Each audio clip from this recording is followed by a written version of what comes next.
Microtransactions. The bane of every gamer's existence. Essentially, our kryptonite. Nay, even our he who shall not be named. Now, the latest game to join its ranks is none other than Dragon's Dogma 2. Now, this is nothing new for games, or even Capcom specifically, but with recency bias, it's all people are talking about. First, let's look at what some of these microtransactions even are.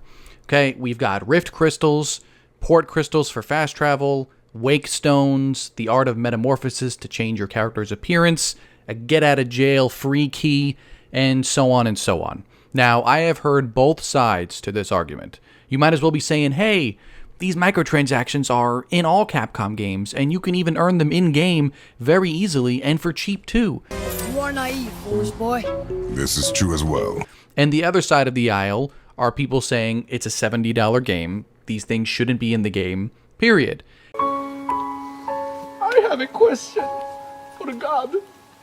Why? Now, you can feel however you want about this. If these things don't affect your game and you never even notice that they're there, good for you. However, just because you don't notice or need any of the the transactions and they're not like in your face and that they're just there in the background, means that something in the game has been altered in a way to incentivize purchasing them. There might be fewer fast travel crystals in the game strictly because they want to incentivize, you paying $1 or $2 to mitigate it. When these developers want to sell you something, they have to artificially create a need for it. Maybe a really cool armor drop or cosmetic was going to drop from a boss fight, but they changed it to something less cool to sell the more badass looking one in the store for real money.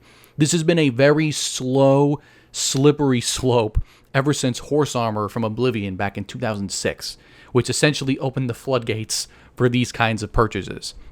Single-player games that cost full price should not in any way be featuring microtransactions in any capacity, no matter how uninvasive or unaware of them you are. It's setting a bad precedent for these companies to continue doing it going forward.